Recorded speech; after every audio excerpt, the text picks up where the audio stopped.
করার জন্য যারা সার্বিক উন্নয়নের ক্ষেত্রে আমরা কিন্তু একটা শহরকে নতুনভাবে, বিশেষ করে আমাদের যে ওয়াটার লগিং যেটা ছিল আগরতলা শহরে, জল জমা, যেটা জল যন্ত্রণা থেকে আগরতলা পুরবাসীকে আমরা অনেকটাই রিলিফ দিতে পেরেছি কথা অনুযায়ী।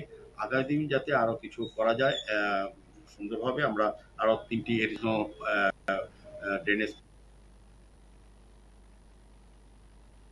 আমরা বসাবো, একটা শকুন্তলা রোডে, একটা রামনগরে 4 নম্বরের দিকে, আর একটা হচ্ছে সৎসঙ্গ আশ্রম কৃষ্ণনগরের সন্নিকটে বসানো হবে, যাতে এই জলটা এখনো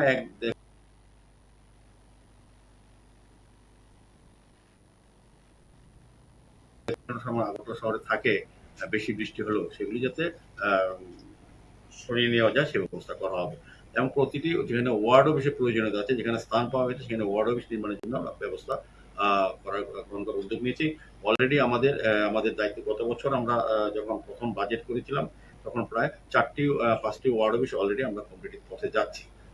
আর দ্বিতীয়ত বাকি ওয়ার্ডগুলি যেখানে জায়গা পাওয়া যাবে সেখানে আমরা করার সিদ্ধান্ত নিয়েছি।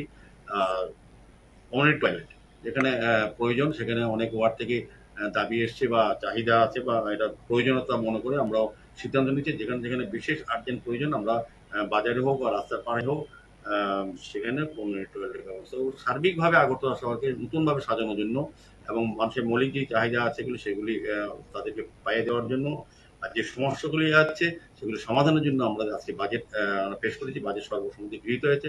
আমার বিশ্বাস এবং আশা আগরতলা পৌরবাসী আমাদেরকে সহযোগিতা করবে এই কাজগুলি করার জন্য। আমরা দেখেছি আমাদের বাড়ি বাড়ি কালেকশন, যে গার্বেজ কালেকশন, শহরকে সুন্দর রাখার জন্য আমরা খুব চেষ্টা করছি।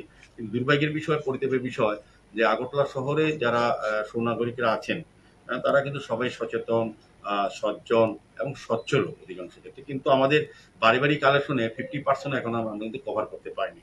যারা সহোদ্যোগে আমাদের এটাতে অংশগ্রহণ করছেন না। কারণ এই কারণে কি হচ্ছে, আমরা ড্রেনগুলি নিয়মিত 50% দিচ্ছেন না, বাকি 100% কিন্তু সার্ভিস আমরা দিচ্ছি। সেক্ষেত্রে কি হচ্ছে, আমাদের যারা শ্রমিকেরা কাজ করছেন কিন্তু রাতের অন্ধকার বা কোথাও যত্রতত্র বাড়ি আবর্জনা তারা ফেলে দেন ড্রেনের মধ্যে বা রাস্তায় রাখেন। সেক্ষেত্রে আমাদের অনেকটা অসুবিধা হয় শহরকে সুন্দর পরিচ্ছন্ন রাখার ক্ষেত্রে।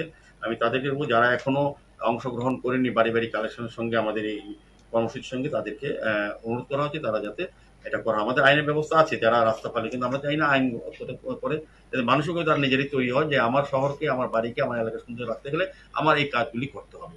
পাশাপাশি একটা আবেদন রাখবো, প্রতি জায়গা থেকে, প্রতি এলাকা থেকে প্রতি সময়ে আপনার এরা আসে যে ড্রেন করা, রাস্তা নির্মাণ করা, আলোর ব্যবস্থা করা, নিকাশি ব্যবস্থা উন্নয়ন করা, সার্বিক যাতে পরিষ্কার পরিচ্ছন্ন থাকে শহর, এদিকে সবাই বলেন।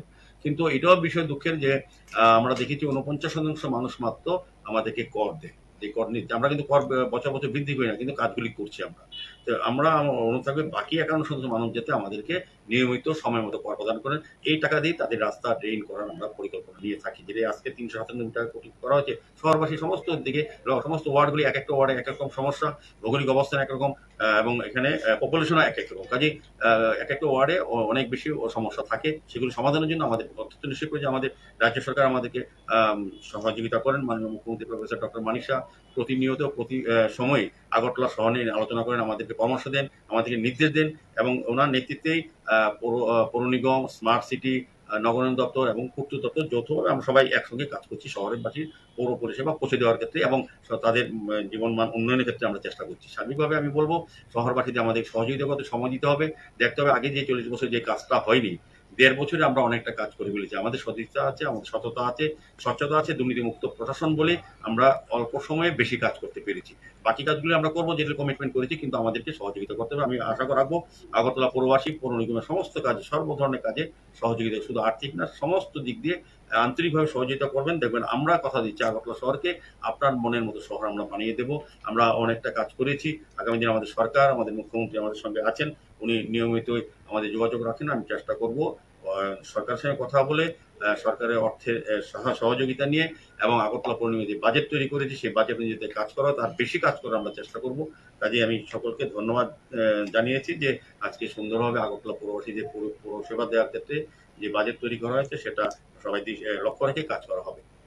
পুরো এলাকায় দু একটা সন্দেহজনক ডেঙ্গু রোগের সন্ধান পাওয়া গেছে।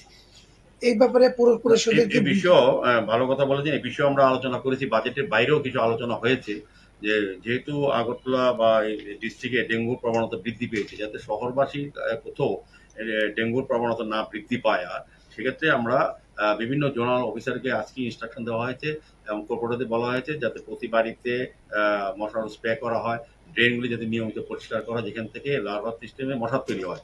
এবং ডেঙ্গু বা ম্যালেরিয়ার থেকে আমরা আগের থেকে কিন্তু আমরা স্বাস্থ্য দপ্তরের সঙ্গে কথা বলা হয়েছে। আমরা ইমিডিয়েট দু একদিনের স্বাস্থ্য দপ্তরের সঙ্গে আমরা বসবো, প্রতিটি ওয়ার্ডে আমরা যাব। প্রয়োজনে আমরা বলেছি যে অন্য আরও কিছু লোক আমরা নিয়োগ করব, যাতে প্রতি বাড়িতে প্রতিদিনই যাতে যেতে পারে ডেঙ্গু মশার নিধনের জন্য বা ডেঙ্গুর থেকে এটাকে প্রতিরোধ করার জন্য যা যা ব্যবস্থা আছে, ব্লিচিং পাউডার দেওয়া, কোথাও মশার ওষুধ স্প্রে করা, ড্রেনগুলি নিয়মিত সাফাই করা আমাদের করা হচ্ছে। এগুলিও দিচ্ছি আমরা, ম্যালেরিয়ার সম্পর্কে আমরা দিয়েছি।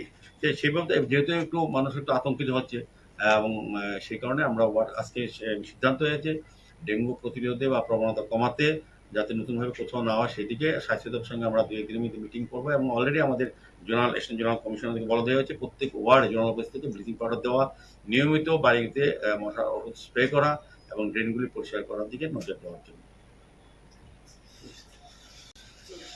একটু বলেন।